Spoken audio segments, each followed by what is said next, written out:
Hi everybody, how you doing? Welcome to Behind the MasterMinds episode 60. I can't believe we're at 60. Wow. Yeah, it's also the time that we celebrate our 2 milestones today, actually. Wow. Well, before we do that, we got to set some mood music. Let's get it in. Here we go. All right. Well, thank you for joining us on a lovely Friday afternoon / evening, depending on where you're joining us from. Exactly. We're ESCAPETHEROOMers. I am Brandon. And I'm Cece. And like I said, we're celebrating our 2 milestones today on Behind the Masterminds. One is that we just passed our 1-year anniversary. Because our first show was aired on July 12th of last year. And the second one is it is the 60th episode. We're locked in, babies. Yeah. And we can't think of anyone better to celebrate this other than Fireproof Games. Yay! As we are a huge fan of the room, even before we were ESCAPETHEROOMers. Yeah. My gosh. So thank you everyone for being here to celebrate this with us. Before we formally introduce our guest today, let's raffle off the big prize from our friends from the Netherlands, Identity Games. Ooh, this is a big one. Yeah. I believe it's $100 gift. 100 plus. 100 plus, sorry. Value. Yeah. Yeah, it's like a huge mystery puzzle pack. Well, we'll see. Hold on. Let's see who's joining us right now. Oh, hello, Karen, Kate. Yep, Yay. Loves the room games. So do we all. Fans in here. Yep, we have Helen Bailey joining us from the UK. Yep, Mark hi, C. Mom. Thank you. Yeah, thank you very much for that. All right, so here we go. Who's feeling lucky? Let's go. All right, let me see. I'm usually picking up girl, right?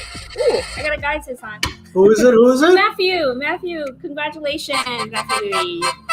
Congratulations, Matthew Louis. Yeah, he's going to have fun with that one. Oh my God, he's super excited. All right, and now we welcome Barry from Fireproof Games. He's the co-founder and director of Fireproof Games. He has been working on games since 1994. And over those years, he's worked for Bullfrog Productions, EA, Acclaim, Monkeyfoot Studios, and Criterion Studios. He started with Fireproof Games in 2009 and has been there ever since. In his career, he has taken professional roles as a 2D and 3D artist, a level designer, game designer, lighting artist, and now a company founder and commercial director. My goodness. Wow. That needs an applause. That deserves an applause, absolutely. So what a resume, Barry. I always feel like it's easier to ask you what you haven't done than what you have done. So out of these roles, what was your favorite and why? Oh, that is a tough one. That is really tough. I think my first love is art, really.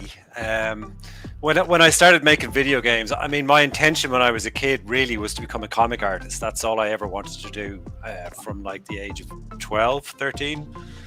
And so I spent all my time drawing and fully expected when I was in school that I was going to go on to comics. And that was my dream. I didn't really even know it was possible to make video games. I wasn't even sure how they got made. I was obviously a big game nerd, like lots of kids my age were. We had home computers. We either had ZX Spectrums or Commodore computers. The kids around our way, and some kids around our way, I should say. And then I went on to loving Amiga games and things like that. But I could never afford an Amiga until I got a job. But that's another story. But art was my first love, and then one of the reasons why I actually got really I was always into computer games, computers, I should say, at home, because they kind of allowed you to do everything. Like you could learn to code, you could learn how things are put together, you could learn paint packages. There was lots of stuff you could learn on a home computer that, just like a PC today. Right. And that was kind of the things I liked about it, but I didn't really understand that you could do artwork on it. I mean, the artwork we did was programmed, wow. That's as we understood it back in the day. But then suddenly when the Amiga came along, you were able to actually express yourself artistically on a computer. Right. And that was a really big change.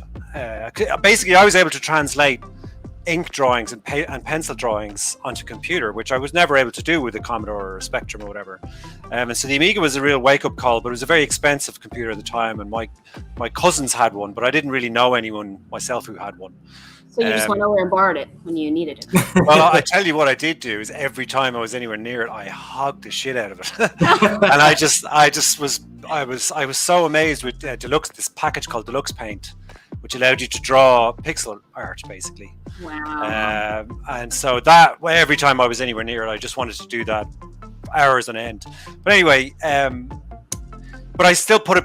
It was still like it was just a hobby. It was something that I did at home or with friends of mine. I didn't really know it was a business or an industry or that you could get into it. In a way, when you were a computer game player back then, it was a hobbyist. You were a hobby, and the computers were a hobby that people had in that kind of way. So even though you might have loved video games, in a way, video games were still a hobby and hobbyist. Like you played them, but like 70% of your friends didn't play them. Right? Yeah. They've never heard of what you were talking about. They just thought you were a bunch of nerds. Rooms. Yeah. Yeah, exactly. And so I think it wasn't until I got into college where I went to do an animation course in Ballyfermot Animation School in Dublin, which is a really good animation school. And I was one of the first students to do their computer animation course, because again, this was before there was really much rendering, sort of commercial rendering, 3D rendering. It only really started on the Amiga. And this course was one of the few anywhere in the world that used Amigas along with classical Disney style animation and sort of fused the two into a course. And so that was obviously something that was going to appeal to me as someone who loved both animation and drawing. And this is a very long-winded answer to your question, but I'd have to say drawing. The reason I'm asking, or the reason I'm saying this, is because when I was in the industry, once I got in through my art skills, but once I was in there, then the whole world of video game development opened up, and I got interested in everything. And I mean, every part of it I found interesting. So that's why I ended up doing so much. Yeah, art is what led you there, though. Exactly, art got me in there for sure. That's what led it. But once I was in there, I realized it was all interesting, and in that way, it really fed that sort of kid who was interested in computers again. That sort of side of me really came out, where it was all super high tech, and like everything was new. We were doing everything first, right? This was a long time ago. I'm old, but that's so once I was in there, then I got really interested in things like game design and level design and all these other very bespoke sort of jobs that only exist in video games, really, and you have to be in them and doing them to realize they even exist, right? And so once I was involved in computer games, the computer development really, games development really is what I became interested in. So it's very hard for me to say which one is my favorite, but I would say that art is probably my most important. Got it. A real quick question for you, like for anyone out there who is gonna get into the designing graphics or video games, what is your favorite app or tool that you're using right now? App or tool? God, I'd say in apps it's probably Twitter. But we don't really use mobile stuff in our work necessarily. We're obviously. I mean, like the drawing aspect of it. Like, are there any like pens or like? What are your go-to gadgets tools that you use? I don't really. I mean, I still just pen or ink or pencil. Honestly, if I'm drawing, that's what I'll draw on. Yeah. I do I've done life drawing classes for years and years and years. So I really like traditional drawing and tools. I don't really do it on the computer anymore because it's not my job, and I find that I just found that having done it for so long on computers, I really wanted to get back into learning how to draw again. So I've been doing that for the last 5 or 6 years pretty much. So that's kind of what interests me. I like to doodle too. Sometimes I feel like just using a pencil or pen, like I feel like it allows me to be more creative, but then when you start thinking about colors and all these other stuff, because also there's lighting, so I don't do any of that stuff. Mine is more just pen and paper or pencil and paper, and just well, interestingly, I also found that it made me a much better artist. Like making video game artwork made me a much better pencil and paper artist. In particular, actually, when I did, I spent a couple of years doing lighting, and that was really interesting because I realized I'd never really known how to see correctly. Because I wasn't really seeing colors.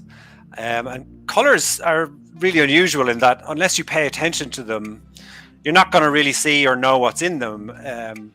So when you do life drawing, and this is kind of why I liked it so much, was when you do life drawing, all your faults come out. And it shows up very starkly how bad you are. And so it's a really good discipline for that, because it crushes you every time. It's utterly impossible to do really, really well.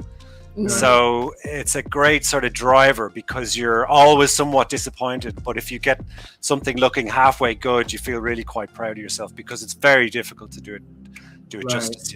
Like, who can do real justice? That's why it's so interesting. We have a question from Helen Bailey. Did Barry draw the lovely illustrations in things like documents and letters in the games? I did not. No, that would be our graphic designer, Roger, who does beautiful work, much better than I could do. So shout out to Roger. But it'll be a mix, actually. There's a lot of drawings in the game, so probably a bunch of artists have touched them. Okay. They must have a lot of the drawings. So you've designed like many games before the Room series and your other companies. Were there any that were as successful as this game, and what were some of your other favorites? Yeah, there were. Look, I've been very lucky in that most people who work in the, first of all, most video games fail, right? They spend a year or 2 or 3 or 4 or 5 years making them, and then they go out and they tank. So it's very hard to have a hit. That's the reality for most of the industry, is they work in places that, maybe haven't got their ducks in a row, and something about the game just isn't really there or isn't really catching with people. They put all this effort into it and it just doesn't work out for them, and then they go on to the next thing. And that's true of companies too, right? Most companies that you work at may never have a hit. So it's very difficult and very tough. I was really lucky in that the first 2 years of my life I've spent in Dublin, where I was working for a small I hesitate to call them a games company, but they produced games. This was like in 91, 92. But it did teach me like the basics of how to put a video game together. And then when I moved to the UK, I got a job at Bullfrog, who were my favorite game developer in the world.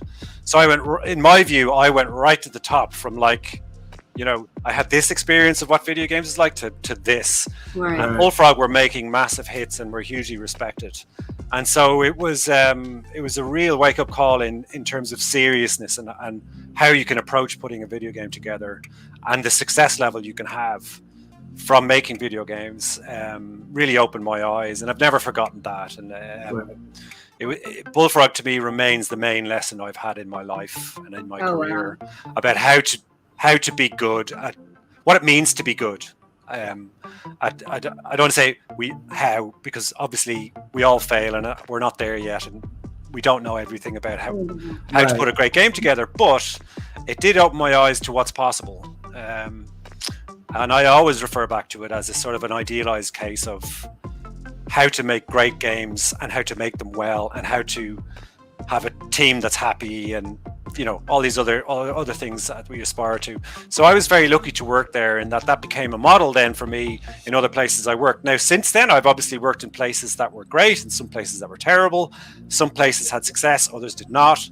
So I've really seen the inside and out of what it's like to work in video games. You also had comparisons, though, like you were able to compare. Oh, exactly. Yeah, that's exactly my point. So sorry, go on. Yeah. Oh, no, I mean, this is a question that's kind of leading to that, because I wanted to know, picking your brains a little bit, what are some of the components that would make a game a bestseller? I think there's definitely some things you can point to, but they're quite, I don't want to say obvious, they're quite pedestrian things, like, a good control system, nice visuals, these are kind of things that are a given. And there are common themes you'll notice across all games that are successful, and one of them would be that they feel nice, like they feel nice to play. Mm-hmm. Other things would be that the graphics are either not objectionable or they're actually really great. The visuals are beautiful, the audio could be beautiful. Like, there's lots of different elements you could point at in any video game and say, this is what they need to have. I think other parts of it are not quite so simple, and they come down to difficult things to talk about, difficult things to articulate, like good taste, or or even just producing something that's quite personal to the people who made it, that then happens to resonate with a much broader audience. But what that audience likes about is the personal that you've put into it, right? So that kind of thing is not predictable, very difficult to quantify, very hard for people outside your team to pick up on, right? So if you're trying to talk to publishers or whatever, when they're looking at something they haven't really seen before, it's like their brains are running interference on them, saying, well, we haven't seen this before, and I'm not sure about this, and so and then when they sorry. Oh no, I was just saying, when they miss a big opportunity like the room, then they look back, they're like, darn it, we should have totally won with them. Well, the room is an example of that. I mean, for sure, the room when it came out as a mobile game was not like other mobile games, really. It kind of stood alone in what it was trying to do. And for sure, we definitely felt that loneliness, in that we knew that we were making choices that other teams were not making, and that on paper were stupid. Right, really, if you're going to make mobile games, they're kind of daft.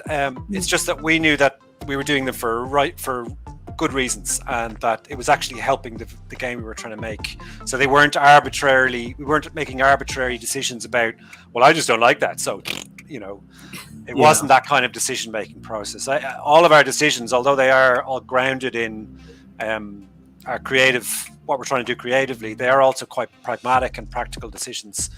As far as where we're concerned, so we could justify everything we decided, is the thing, right? And we could justify it on practical grounds as well as creative. So we were always fairly sure that what we were doing was sensible. We just didn't know whether or not it was going to be a hit. That's a whole other thing that you just hope.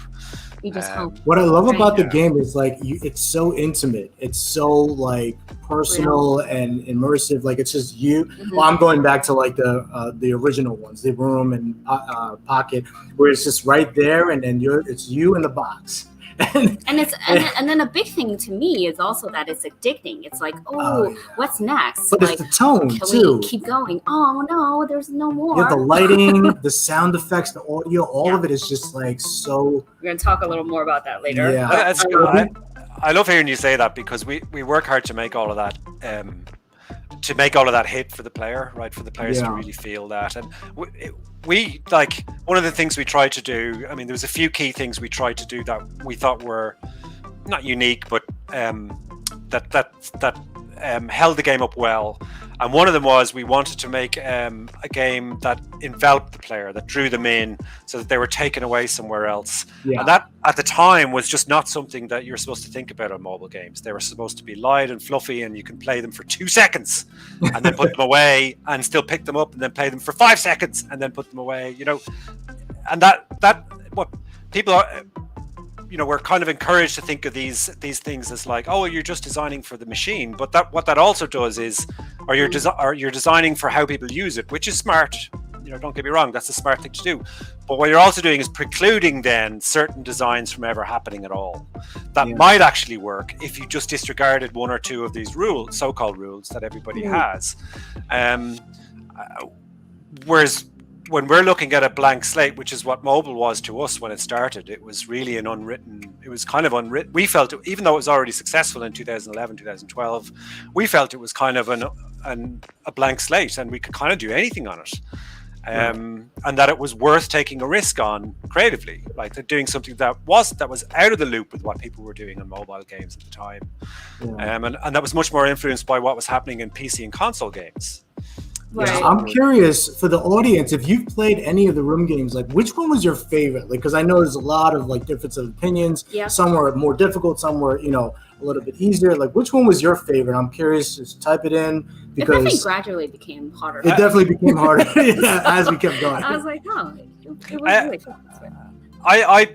I'm bad at favorites. I don't really do favorites. I have things that I like and things that I don't like, and then that changes every day. So, well, if you ask me what's your five favorite albums. Well, I might say five, but then next week I'll say five other ones. So, Yeah.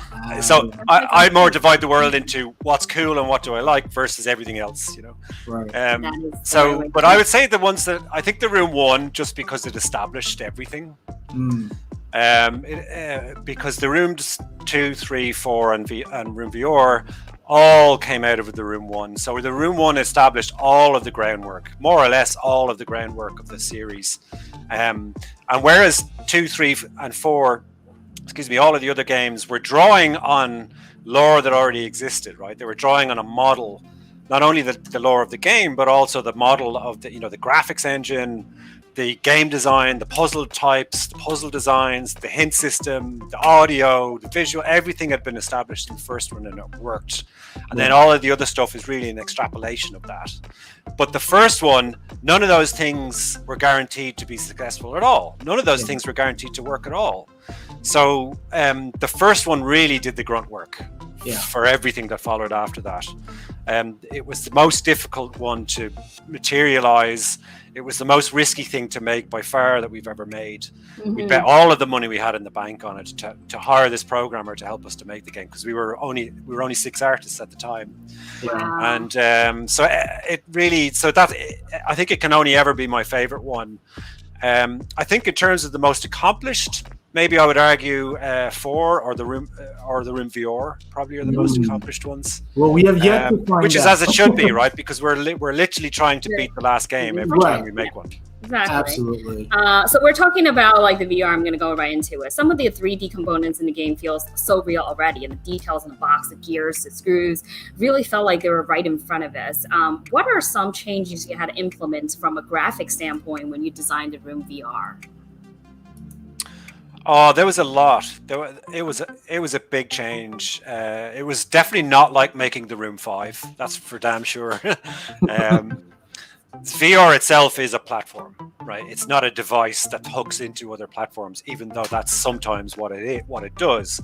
It is a platform in itself, like Switch is, like PlayStation is, and you have to treat it as such. And I think the Room VR, we definitely were lucky in that we had a lot to draw on, right? So 50% of the problems of coming up with a new game were already solved for us in a way, right? Because we had this established gameplay system that we knew worked, and that we knew, for instance, we knew that people enjoyed the tactility of interacting with these objects that we created. And if that worked on mobile, that was definitely going to work in VR, right? Yeah. So we had a lot going for us in that sense. But in the other sense, trying to make a game that's intensely interactive feel nice with wands and with the control systems, the different control systems, the different setups that all these different VR systems have, that was a real headache. And that's only one aspect of what it's like to put a VR game together, because the other side of it was us learning, literally making up and learning on the job how to do a good UI system, right? How to do a menu system that works in VR, how to navigate around a VR world. All of these things were just spanking new to us, and we had to not only learn them, but we had to master them in a way in order for our stuff to be even accepted by VR people. So it was really important that we got that stuff right. But we did actually spend a lot of the development time getting that stuff right at the start. I mean, that's a whole new world. Yeah. And then continuing with VR, the story that you wanted to tell us, because now you've designed this crazy VR for the Room. What is that old VR game that you did with Omega Agent? Yeah, Omega Agent. Omega Agent we all kind of love secretly because it's kind of an unknown game. We did it actually, I think, between Room 2 and 3, as an experiment. Okay. In that I hesitate to say we did it as a kind of palate cleanser, but at the time we actually thought that's what it was. But it ended up taking us a lot longer to create than we thought. We thought it was just going to be like a sort of like a student experiment in VR, right? But the setup was we had spoken to Oculus at, I think, GDC, and they'd showed us Oculus Go. Now at the time we were making successful mobile games, and so we were an obvious partner for them to talk to. But obviously, there's no similarity whatsoever between an interactive touchscreen-based phone game and a VR game. But merely because some of the hardware that was driving this thing happened to be a mobile device, there was some sort of synergy there. Anyway, they showed us this device and we loved it.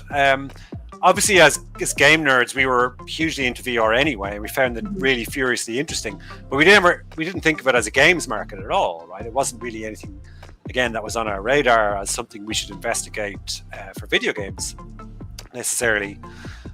But we loved the form factor of the Oculus Go so much, and we really believed in commercial VR. I remember when myself and Rob came out of the meeting, we just immediately talked to each other like, that is a really cool device. And that's a kind of commercial view of VR that we could get behind, right? Because, as I say, we love the big old expensive heavy PC devices with the ridiculous resolution and all of that. That's the stuff we have at home ourselves, but we ain't making games for those devices.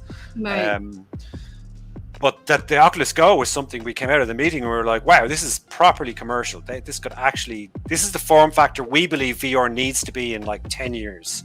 Right. Something stupidly light and simple. You just put it on your eyes and that's it. There's no wires, no nothing. It just works. So we decided to do something for it. And so rather than make go the whole hog and spend a big budget room game, or a big budget on making a room game for it, we just we were sort of wise enough to know that, look, we don't know how to do this yet.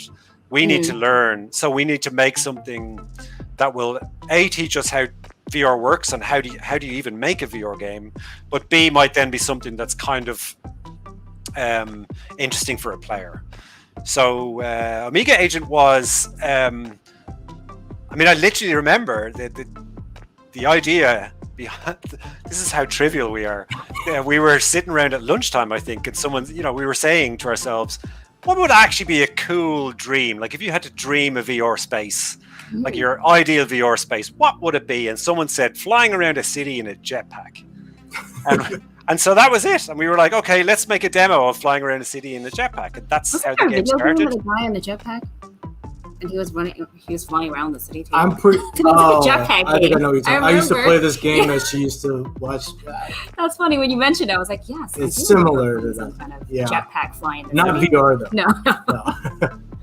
But that was it. So it's basically like, and sort of in the spirit of making the game feel like how we felt as the team developing it, because we were trying to learn about VR and learn how to put this game together, we made the game a James Bond, a sort of a James Bond simulator, right, where he goes to learn how to fly a jetpack. It's not James Bond, obviously. It's just some unknown British spy who happens to dress in a dinner suit. 008.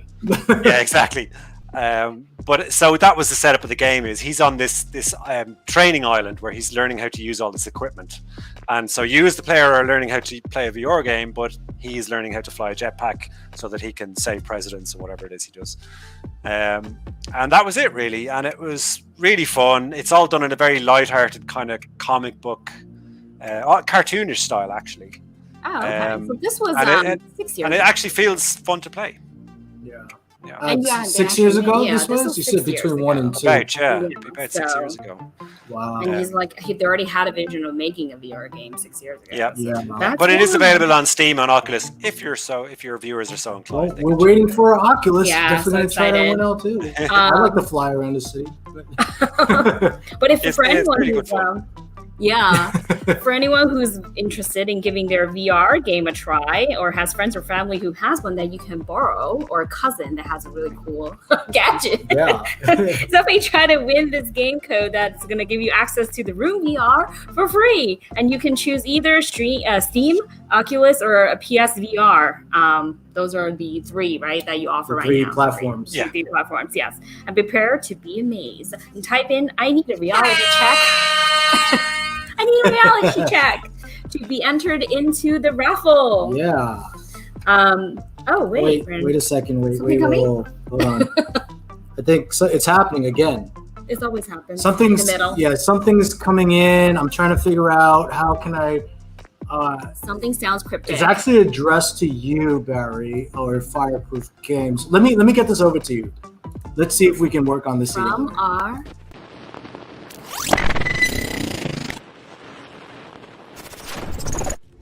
All right, 1, 2, 3, let's go. So this is my puzzle for the Fireproof Games. Listen carefully. It's one of the weird Russian riddles, because most Russian riddles are pretty weird. I choose not the weirdest one, but kind of. Listen. One man dressed in hundreds of coats makes people cry. What is it? Wow. Okay, if you haven't, I believe the source of that came from Conundrum Quest. So, do you have any ideas? So, just to repeat his message, he says, one man dressed in hundreds of coats makes people cry. That's the riddle. What is it, or who is it, or what? Yeah, more like what is it? Yeah, but we'll bring that back. Yeah, we can let it marinate, and then we can come back to that. Yeah, I'm going to fail on this, but however. One more time, the secret phrase is, I need a reality check. So you can enter the raffle to win the game code for The Room VR. Oh, so excited to play that. Okay, so playing The Room really makes me feel like I'm opening one of these expensive puzzle boxes like on Chris Ramsey's show, right? I know you currently have a resident designer that had actually created a dollhouse and a safe from Lego, which is very impressive. Everyone should check that out and support that, by the way. But would you actually create a physical puzzle box one day? Do you mean on the spot. Do you mean for our own amusement, or to have to, I don't know, like either amusement and also for our amusement? Well, we've had fans of ours have actually built some absolutely amazing boxes, which we have publicized on our site and on our social media. Oh wow! Yeah, I mean that has happened. Like, better than we could ever do it. That's for sure. So they're pretty close replicas of the. But I think we've always also, I certainly would love to see like a really cool model of the safe from the first game. Oh, that's fine. Yeah, I mean, like in terms of toys, if there was a toy of that, I would buy the hell out of it. But I don't know. No, we've never talked about building one ourselves. We haven't done that. Maybe but certainly we would, if people wanted to build one, then we I could see us helping people put one together, or working with someone who wanted to make one. Yeah. Hey, look, collab event opportunity right here. And I feel like your boxes in the game, they're so beautiful. Like if you don't have like a whole display showcase of each one, hopefully eventually you have a replica of each one just displayed on the wall. That would be awesome. Yeah, that would be awesome. And we do talk about it. We've never actually bit the bullet on that, but maybe we will one day. The Room Museum. There you go. Fireproof we can charge people to come into our office. Yeah. Nice.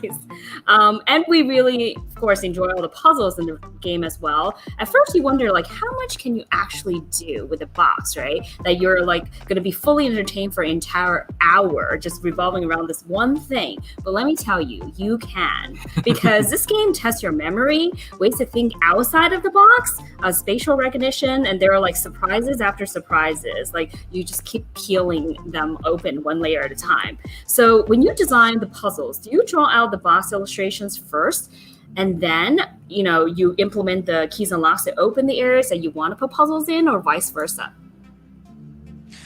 It's not.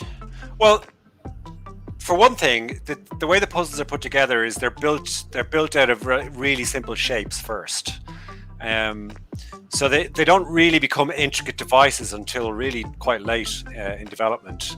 And really, that's the graphical polish phase, that when we're basically finished the design, that's when they turn into these beautifully ornate pieces. But up until then, they're basically grey blobs and grey boxes and grey rectangles and spheres. And so we're really testing the gameplay and not just the gameplay, but also maybe the narrative side of it, just making sure that everything flows well. We're trying to test out things like, is the player getting enough cues? Are we giving them, are we setting things up for them so it's fair for them to start thinking their way through what they have to do. So we do a lot. It's really a lot of A/B testing. You know, it's putting the puzzles together. Really is quite physical, and it's quite very much based on player feedback. You know, you just play it. Does it feel good? Does it feel nice? If it does, we keep working on it. If it doesn't, we either change it or replace it. So a lot of what we're putting together is it's very ground up, is what I'm saying. So we don't really do, as you asked, to return to your question, we don't do specific illustrations or plans, for instance, of the boxes or the pieces before we put them together. What we have instead is the artistic reference for all of those.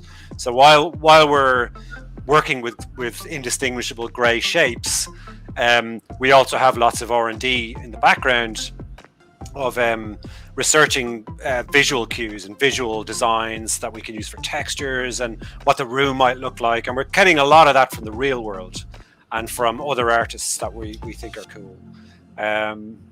So while we'll always have the finished view of a puzzle or of a space in mind, so for instance, we'll know this is going to appear, you're going to be in a cave, and this is going to be, roughly a big golden door over here, and then over here there's going to be a reflective mirror with lights on it or whatever. We don't ever describe that visually until right at the end. So you are just working with very basic shapes.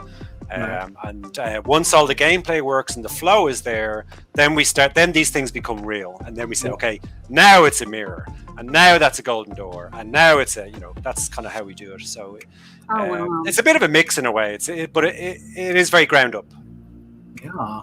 Ellen has a question. She has two questions. I'll start with this one. Playtest? Do we recruit playtesters from outside the company? Because it would be great to be involved. We don't. We generally use professional playtesting companies to do that for us. Not because playtesting, I guess, if you're not involved in video games, can sound like a different job from the outside. There are certain types of playtesting where you only want the player's reaction. Like, what did you think of it? Did you like it? Did this bit make sense? Is the game good? But then there's another side of playtesting which is much more development focused, which is finding bugs and figuring out where it breaks. That's very tied into the development team, and requires much more expertise, for instance. So that's why we use those companies, because we make a lot of mistakes, and we need professionals to help us find them all amongst all the data and code. So And how big is your team right now? We're, 17.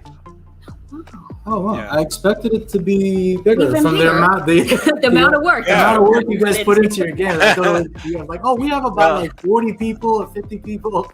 17. Wow. Maybe we should have. We started with 6 in 2009, so we've grown very slowly. But you guys have one epic game that lasted this long, and people still play and know about and talk about it all the time. Which is great. The amount of employees have grown slowly, but the amount of quality and work and detail has grown immensely. Yeah. It's crazy. I don't think if you had have asked us in 2012 when we were just about to release The Room, would the game have sold like it sold? We would not have believed you for sure. Yeah, for sure. Amazing. So now you have Room 1, 2, 3, and the newest one, 4, OSINs. We haven't had a chance to play all of them then, but what would you say is the biggest change from 1 to 4? What players actually notice, and is there any Easter eggs you can share with us here for people to find? Biggest change. There's I think that if you for instance played Room 1 and then jumped immediately to Room 4, I think you'd probably laugh at how bad the Room 1 was. Really? But it's so well, good. Sorry, no. I should take that back. I don't mean bad. It's not a bad game. It's a great game. It's just that the sophistication level of what we're trying to do with the game just increased with each release. So. That's my ego talking. Maybe people will go, actually, the first one's better, asshole. What are you talking about? And you've been wasting your time all this last 10 Maybe years. we should just jump to room 4 and then compare the difference. I don't know. Well, what does the audience who played 1 to 4? I'm really curious in Yeah, terms of what has they anyone- Yeah, but we Maybe always one advise people to play them in the correct order for that reason. Yeah. Right? We don't want them to go and play 4 and then go back to 1 and go, this is really quite simple now. Because it probably would come across that way. I mean, we've improved as we went along. Our storytelling ability has improved. Like the cutscenes, the sophistication of the puzzles, then even the narrative flow of each level is more sophisticated and complicated. Sometimes that complication is hidden from the player purposely. Like we're in the behind the scenes, it's what we're doing is more difficult, but for the player it just seems sort of effortless, or it just might pass under their radar. You can surprise people with what parts of the game are actually difficult to do, because sometimes they can seem like just a 5-minute thing that seems trivial, and that wouldn't occur to a player that this is difficult to make. But actually turns out that we burn 10 man months on it or whatever.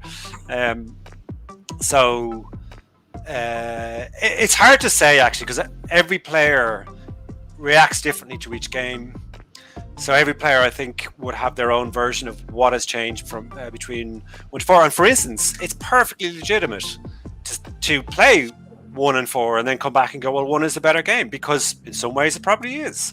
And there's no, there's no, like, I've always responded to the simplicity of the first one. And I think you touched on it earlier, in fact, when you said that it was almost a solitary experience. It felt that there's a bit more ownership of those single objects in the first game than there was in the more complicated setups of the second one.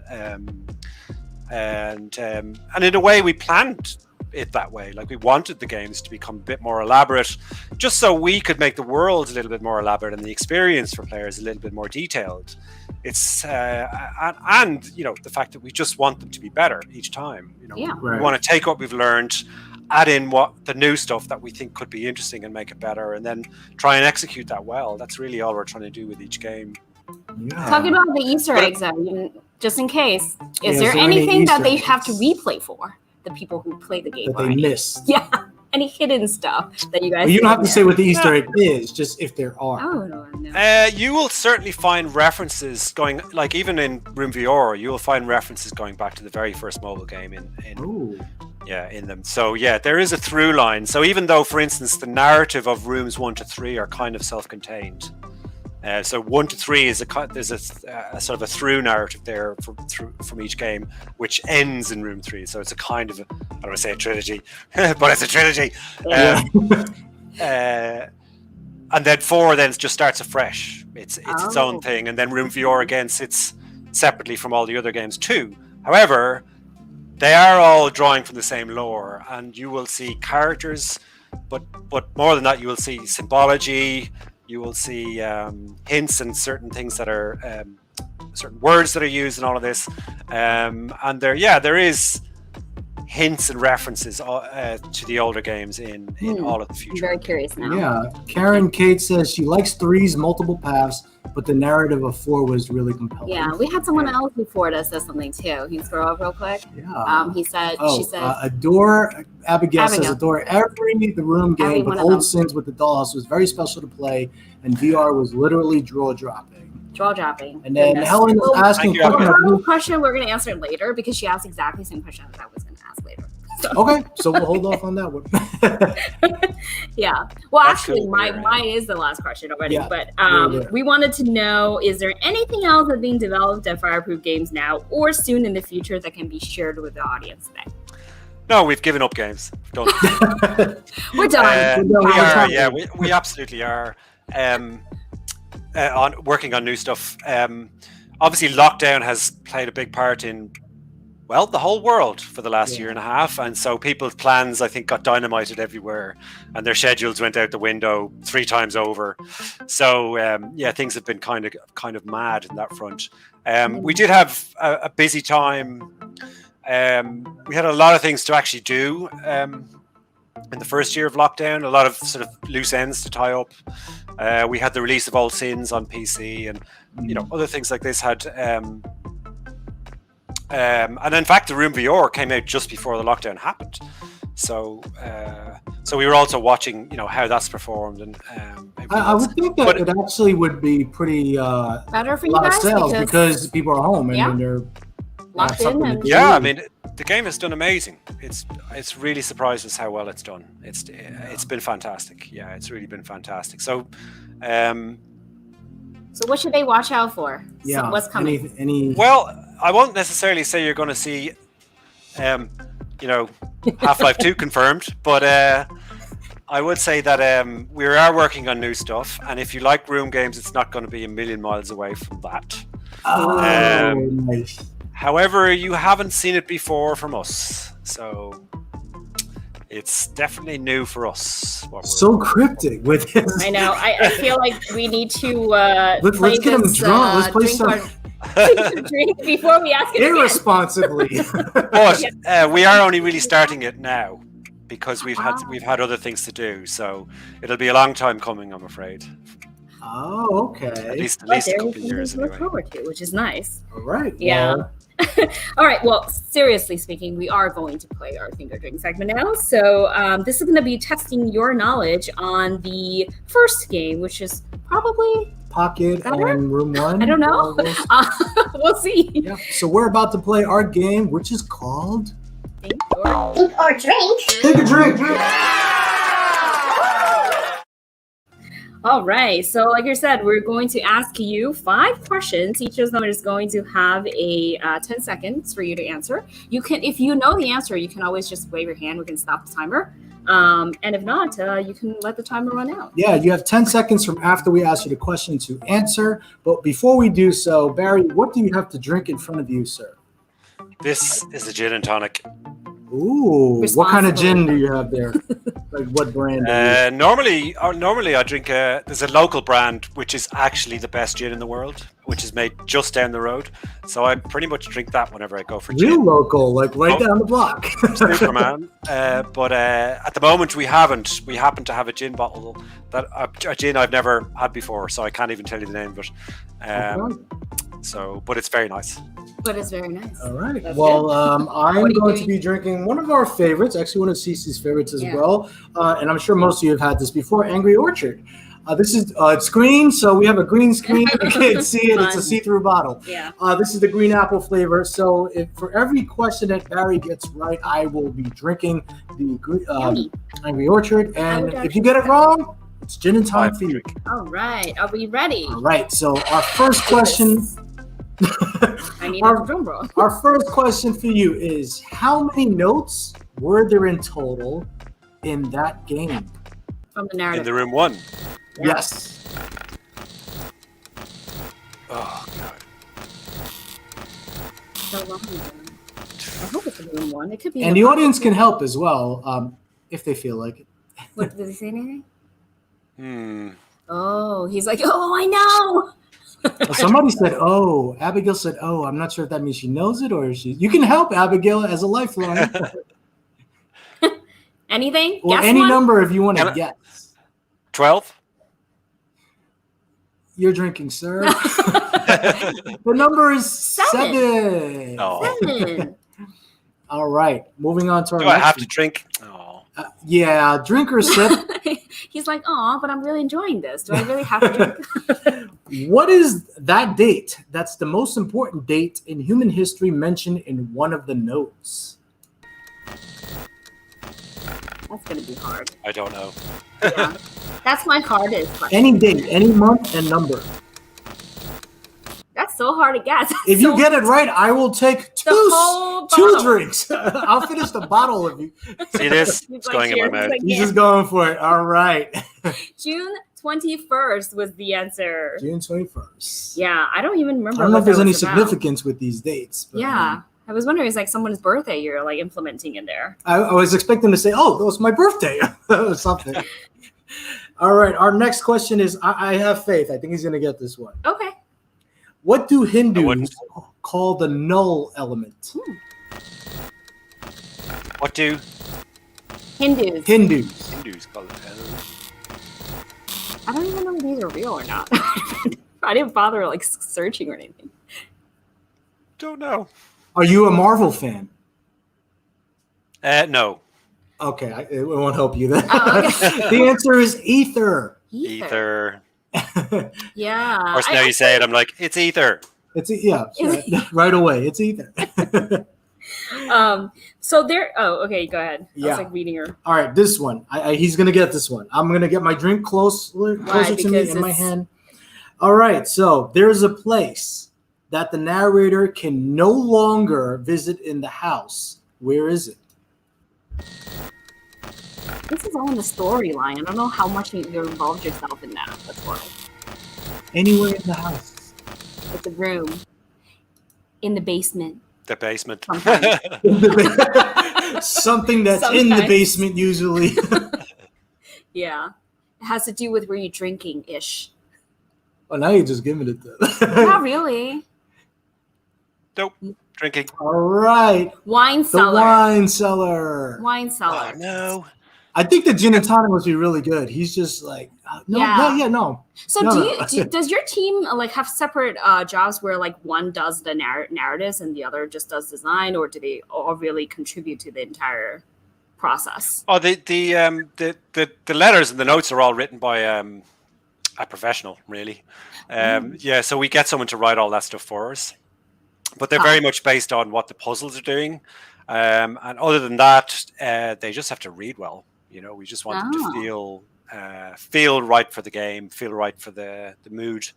First time I didn't bother reading much, because it was like it was minimal reading in there.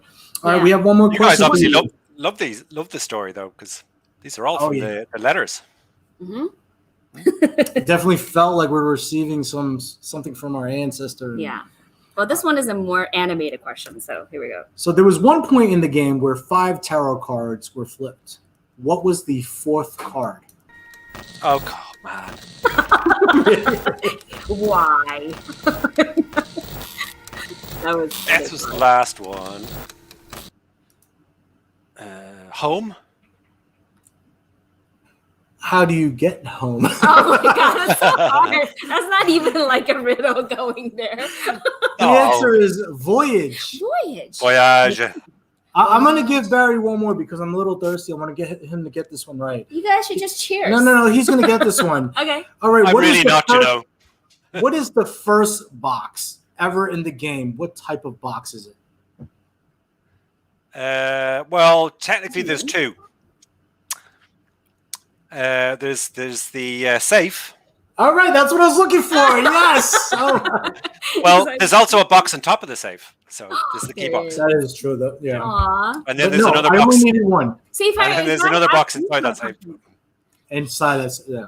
See if I get these questions, he would like get it right away. That's why I didn't ask these questions. So right, Helen had a quick question before we go on. She's interested in knowing the origin of the name, the Fireproof Games. Like, how did that come about? Yeah. So naming things is really hard, right? Just generally, that's very hard. We find it very hard as a team anyway to come up with a name that isn't either too close to something that's already used or just sounds bad. And I think when we were forming the company, we all came up with like 100 different names, and we were just throwing them at each other, and we would sort of all have lunch together and just keep coming out with them. And they were all they weren't all bad necessarily, but they were all wrong, you know. And you always get to the point with these things where you overthink them. You're trying too hard to come out with it.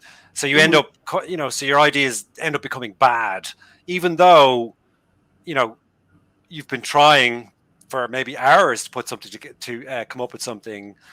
Your ideas actually get worse as you go on because you're overthinking them. And so it's very hard to name things generally. And I think we had settled on some silly name or word or other. And then someone outside of the company, just in conversation, mentioned Fireproof to us just as a suggestion. And then I think it was someone said it to Chris, and then Chris came back to us and said, "Oh, X has suggested Fireproof. What about that?" And we all just kind of went, "Yeah, that sounds good. Why not Fireproof?" We have to remember as well that our MO when we started was we were basically six freelance artists, and we wanted to build worlds for the sort of the vision for the team that we had was that we wanted to build worlds and tracks and cities and environments for other people's video games. That was basically, so, you know, if you wanted to build, say, a racing track for a racing game, hire us and we'll do the whole thing for you. We'll not only research and develop it, we will build it, drive it, test it, put in all the visuals, make it look amazing, and then hand it back to you fully formed. And that was kind of what we were trying to do. So Fireproof had the sort of quality of safety and you know, as in building constructions, and it was sort of, so it had this quality of, on the one hand, craftsmanship, but on the other, safety. And I think that was why it appealed to us. It sounded dependable. And also it was we didn't want to come up with something that sounded like we were a games company. We didn't want to do the gamey games video game name. We just wanted something simple that was easy to remember and wouldn't repel anybody, because it's very hard to come up with something that one person thinks is amazing and doesn't really annoy somebody else. So we wanted to come up with something that wasn't, you know, sort of bland is the wrong word. Bland is a bit harsh, but that just sort of didn't offend anybody. And so I think when someone suggested Fireproof to us, it was a colleague of ours from Criterion Games, actually. Excuse me. We love the name. It definitely stands out. Yeah, and it was just, like I said, it was real casual. It was just like, oh, what about blah? And then that was just suggested to us, and I think we immediately all just went, yeah, why not? Why not? Nice. And we had the same problem actually when we were naming the room. The game was just called Puzzle Box for the whole of development. That's interesting. And we only named it the room right at the end, like 3 weeks from release or something. A couple of, and just by accident, friends of ours had made a graphics demo, just as a, you know, as a tech thing, and they had called this demo the room. But it wasn't a release, you know, it wasn't for something that was going to go out publicly. It wasn't part of a game or anything. It was just something they put together as an R&D project. And I had remembered that then, so that when we had all realized that we couldn't come up with a good name for the game, we'd all been through so many different names and said, no. I think I just alighted on the room as, again, it's simple. It doesn't come with lots of baggage. It just is a nice phrase that's quite easy to remember. And I think it was one of those it was kind of the same as it was at Fireproof. When it was thrown out, it was so simple and clear that everyone kind of went, yeah, let's do that. Yeah, okay. Because again, we were overthinking it at the time. We were trying too hard to be clever. And we knew that when something simple came along, it just had that quality of, oh, look, well, let's just do that. So would the room ever develop into like the building? You know, like where you can actually go into multiple rooms, or can it be contained in the room? Yeah, I know what you mean. I think we've made that joke before, that we really should have called it the building in room. And we made you walk around the place. Or it could be a whole. These are all different rooms that make up one whole building. There are a bunch of different rooms in one building. Yeah. And then the building is called Fireproof. Or maybe the box. You know, the box is kind of enigmatic as well. That might have worked as something. Yeah. If I were you, again, I would that's kind of what you see when you start copywriting right now, because Matthew said if he opens a game company, he's naming it Gamey Game. So you better copyright that now before. That's mine. That's mine. That's his. Got it. All right. So one more time, we're going to take a stab at this. I believe some answers are already put out there. If you missed it, let's give him one more chance. So I feel like you can. All right, here we go. One more time.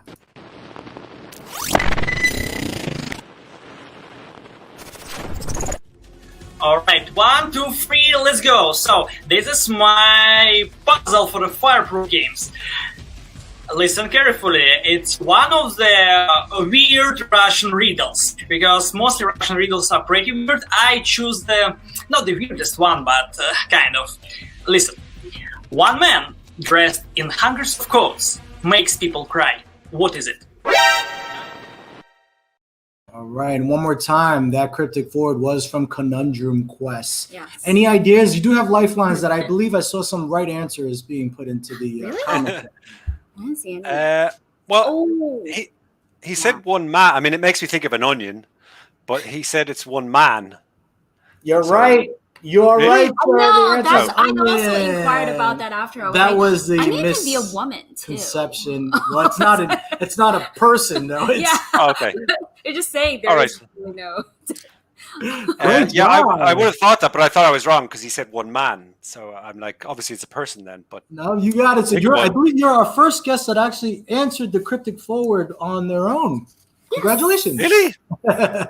Oh my god. Oh, well, thank you so much, Barry, for joining us on the show today. For anyone who came in late and is watching this on our IGTV or YouTube afterwards, you have until episode 62, which airs on August 6th, to type in I need a reality check I need a reality in the check. comment section to enter for the raffle drawing for a chance to win a free The Room VR game code. And also, we are now halfway marked through our grand prize drawing of the mega prize from our sponsor, Mobile Escape Games. Find all the hidden letters and numbers What hidden letters?